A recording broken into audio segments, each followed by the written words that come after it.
Heading guys, welcome back to the channel. Hope you're well. Bit of an update on the exhaust for you. Still on there, hasn't fallen off. I think I'm more impressed with the fact that I fitted it hasn't fallen off, but still sounds great. Really happy with it. There is something that has been brought up to me in the comments in the video that I made about the exhaust, the original video, whether my panniers are compatible with the exhaust. Admittedly, I didn't think that through very well. I have fitted the panniers to the bike with the exhaust on it. They fit fine, but there could be an issue with the heat coming from the exhaust on the panniers. I'm going to have to test it out. I may have to put the aqua back on.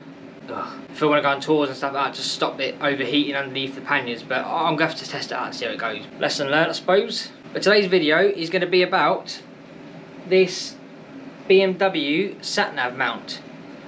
Now, you can buy BMW satnavs.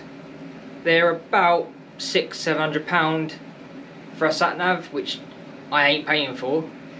I'm pretty sure you can buy a Garmin Zumo XT or XL, whatever it's called, and they're pretty much the same satnav. Don't know if you can use the Wizzy wheel. This isn't the technical term for it, by the way. I'll just call it Wizzy wheel. But I'm not sure if you can use the Wizzy wheels. Go through the menus on the Garmin satnav. So, but like I said to you before, in all my review videos of anything I do, don't take anything I go to say for gospel. It might not necessarily be true. What I've done is bought a phone mount to go in place of this bracket.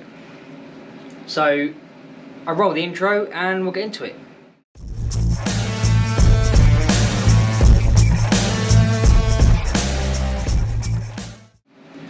So just as a bit of a disclaimer, I bought this bracket pretty much before I even got the bike delivered to me. So, because I knew I wasn't going to buy a satnav, I wanted to use my phone, seemed the cheaper option. But I fitted it when I got the bike, started using it, and on one of my IM lessons we went down a really bumpy road. Now I don't know if you've seen the things online about having phone mounts that ruin your camera. Well, this pretty much done exactly that. It completely ruined my camera on my phone, to the point that when you turn the camera on, it was really fuzzy, it couldn't focus. If you put the phone to your ear, you could hear it buzzing, and you could actually feel it vibrating, trying to focus. It was really weird. So I wasn't overly impressed with that, so obviously this comes straight off. I was really lucky. My phone actually kind of fixed itself. The camera seems to be absolutely fine now. So what I've decided to do is, my wife upgraded her phone. I've actually pinched her old iPhone as my satnav. So it ruins the camera, ain't gonna bother me. It's just for my satnav. I mean, as you can tell, she's already cracked the screen on it anyway, so, but it's just a corner, so it shouldn't matter too much. So basically this goes into that bracket, and then you put your phone inside there, and you can connect it up through these little charging ports. So the bike will actually charge your phone up, which is really handy. It does work, obviously. Like I said, I tested it, I've tried it out. You can buy genuine BMW phone cradles to go into this mount. I think the genuine BMW one, you're looking about £230 just for that cradle. This was an Amazon special at 25 quid. Yes, I'm tight, I know. I have just bought this bike and I need to save as much money as I possibly can. This works just fine, if I'm honest. So I think the easiest way to show you how to install this and how it all works is to put you on my helmet and wear my helmet while I'm fitting this to the bike. So yeah, let's get started. So guys, welcome to the helmet cam. So this was the bracket I was talking about for your satnav. Obviously it's got the protective cover on it at the moment. So I'll now show you how to take it apart and put your phone mount in there. So first things first, insert your key, give it a twist, and then, I don't know if you can see that, back here you've got that little lever there, pull that to one side, that then releases this cover, this little lever here, push that in, don't know if you can see that, you've got the little orange tab there. When you push that in, that just releases it all and it just falls out, and there you have the area to fit your satnav, or in my case, a phone mount. So all you do is, obviously on your phone mount you've got that little indent there, that sits in, locks into this place, and then again with that lever back here, just push that in so you see the orange again. Orange is there, push it into place, let go of that lever. That is already quite solid. With this little lever, if you look inside there you can see it will lock into place. That now means that that is well and truly secure. That is not coming out. Take your key out, and there you go. You cannot move this again.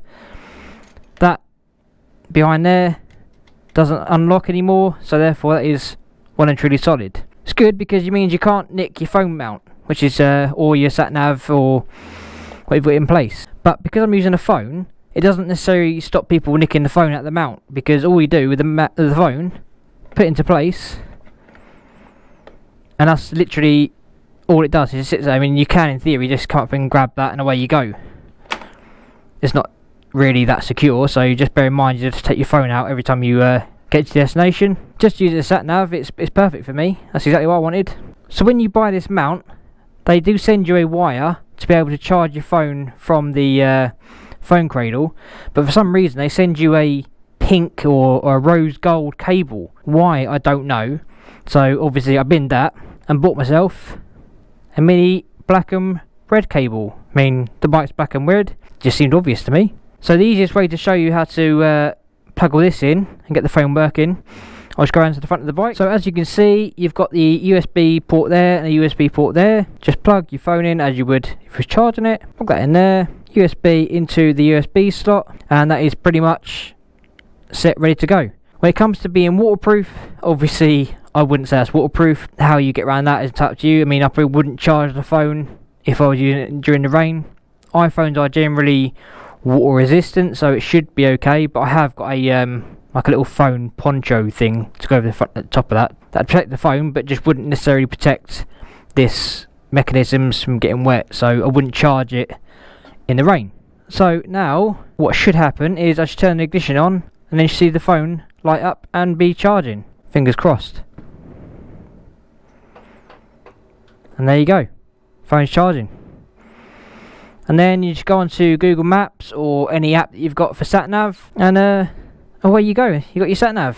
So there you go, guys. Really simple, easy little satnav setup for you. Saving absolute fortune buying a satnav if you haven't got a satnav like me, or save your fortune buying the genuine BMW cradle. I mean, this works just as well. Obviously, like I said earlier, you can't use your whizzy wheel to go through your phone, but that's not really the end of the world for me. It's just a matter of pressing a few buttons on a screen. Obviously, one thing you won't be able to do is be able to hear the directions on the phone unless you've got a Bluetooth mount on your helmet like I have. I've got a Cardo Pack Talk on my helmet, so I can just connect that up to this phone. Using this as my sat nav, I'll be able to hear it through the helmet. I mean, I suppose you could possibly put some headphones from the phone into your helmet if you're comfortable doing that, but other than that, that's the only real downside I can see to using that as a sat nav.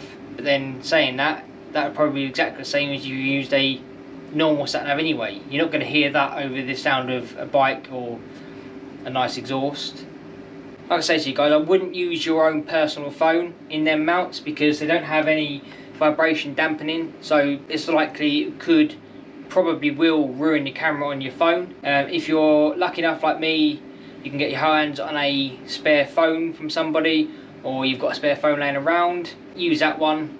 It's a real cheap way of having a sat nav. You may be able to find the genuine BMW cradle cheaper somewhere, I don't really know. I mean, I'm pretty sure everywhere I've looked it's over £200. If you're happy to pay that, then great. It does the exact same thing as this cheap version does. One thing I will say is when I looked for this phone mount on Amazon, it didn't state it was for the S1000XR. It was saying like the F900 or the GS and stuff like that. Pretty much if you've got a newer BMW, or at least if you've got that mount, it's going to work. Like I said to you before, don't take what I say for gospel. I may have things slightly wrong, my facts might not be exact, so always do your research. I do have a quad lock phone mount here with a vibration dampener on it, so my phone will generally sit there. But one thing I have found out, this phone doesn't have a SIM card in it, but because I've connected it to my Apple ID, if my phone rings, it will ring as well. So it's quite handy. So if you leave your phone in your pocket, you can still see that someone's ringing you on that phone. I don't know how it works, I don't really get all that. I thought, you know, you have to have a SIM card in the phone, but turns out you don't. I presume that will piggyback off of my phone. Whether I can make phone calls from that one, I'm not really sure. Doesn't really matter really, does it's got my own phone, but it's quite nice to see that if you're riding along, if you've got your phone in your pocket, someone's ringing you on that one. It's great. So anyway guys, I hope this video has been helpful for you. If you want to know anything about the phone mount or how I get on with it, or you've got any questions in general, then by all means put them in the comments. I will get back to you. I have managed to get back to everybody who's commented me so far, so I will try and keep that up. Yeah, so I'll pretty much leave the video there, and I will catch you on the next video. Catch you later.